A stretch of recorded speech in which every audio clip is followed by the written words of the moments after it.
Kamala Harris has told us all we need to know about what kind of commander-in-chief she would be. And I don't know about you, but I would not trust her for a moment with the lives of my brothers and sisters in uniform. So you were a sitting Democratic member of Congress, and you know them all, obviously. Them all, from Hillary Clinton, who hates you with a special kind of ferocity. I think she's called for putting you in prison. This is true. I think she literally wants to put you in prison. I think she said that. So I'm happy to have you join the exclusive club that I belong to. But like, what do they think of this? It's the Democratic Party, at least when I was growing up, was the party of, hold a bake sale. The Pentagon doesn't need more bombers or whatever. And now it's just kill them all, let God sort them out because we're getting rich doing it. Are they comfortable with this? Like, what do they think of this behind closed doors? This is again, showing kind of the realignment where you have Adam Kinzinger and Dick Cheney and Liz Cheney supporting and endorsing Kamala Harris proudly, people who have been neocons and are neocons, not hesitating to say, let's go to war in any and all situations, regardless of the cost and consequence. And then you have people like Bobby Kennedy and myself and others who are standing with Donald Trump, not because we agree on every single thing under the sun, but because we agree on the most important things, which is really about our ability as Americans to live and thrive in a truly free and prosperous society. And we cannot be free or prosperous unless we're at peace. I remember when the war in Ukraine broke out in February of 2022, and I just want to say at the outset, there are tons of people I respect and love and am related to who had very different views of that war than mine. I don't judge anyone who reaches different conclusions.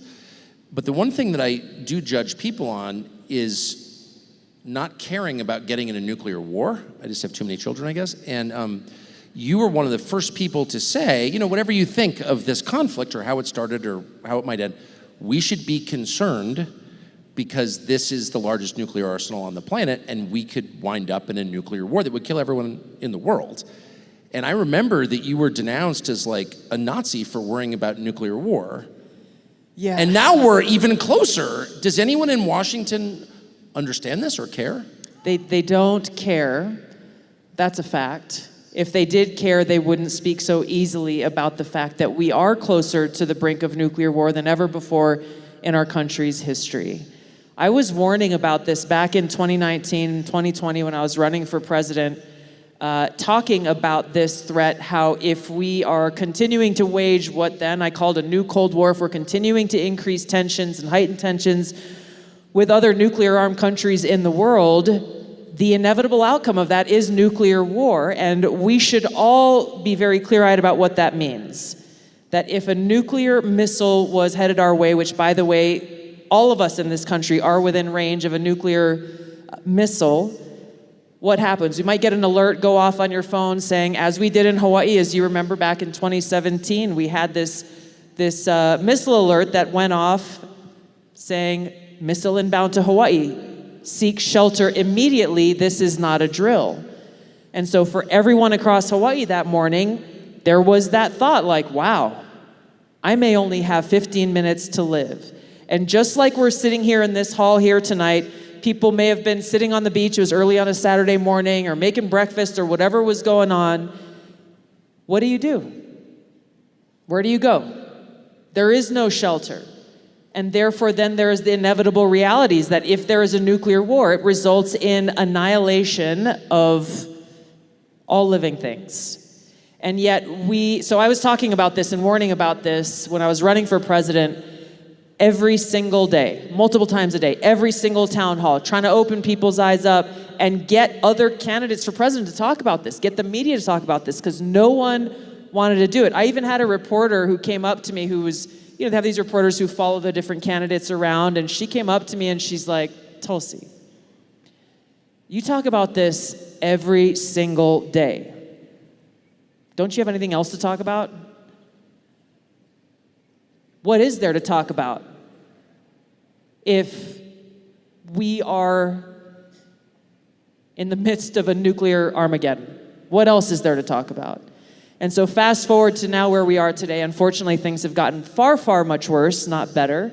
And you have these so-called security experts and defense experts and pundits on television being so dangerous and careless, talking about nuclear war, and we have these smaller nuclear weapons, and we'll drop one, and we'll send a strong message, and talking about a nuclear bomb as though you can just go lob a nuclear bomb and there will be no consequence.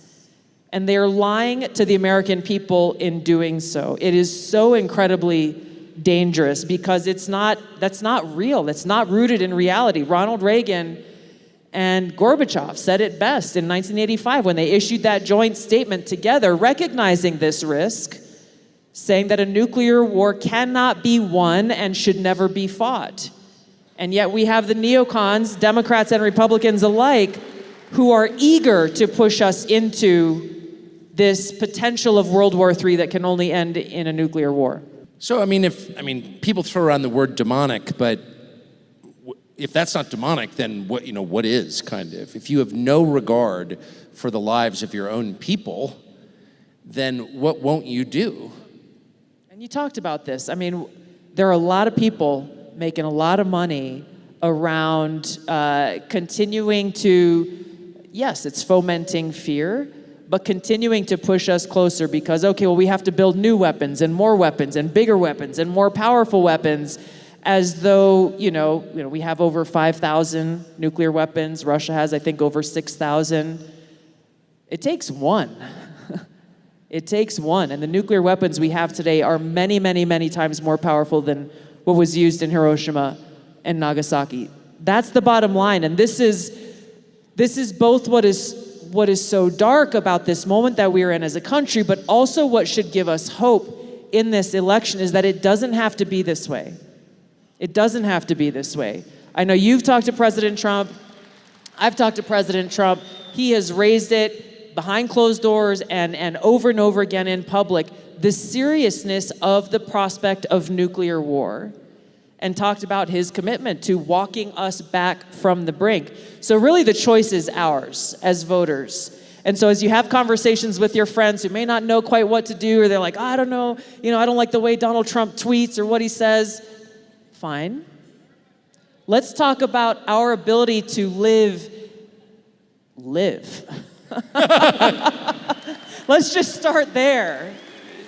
So I guess I'm repeating the same point again and again because it shocks me every single day, but the ruthlessness and the recklessness of the people currently in charge doesn't seem to have any boundaries at all.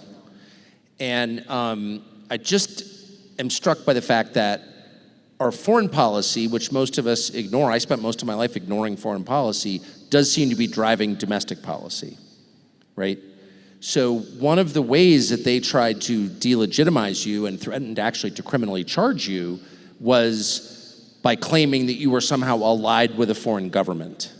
We just saw indictments this week by the Biden administration meant to cast doubt on criticism of the Biden administration. Oh, it's Russia.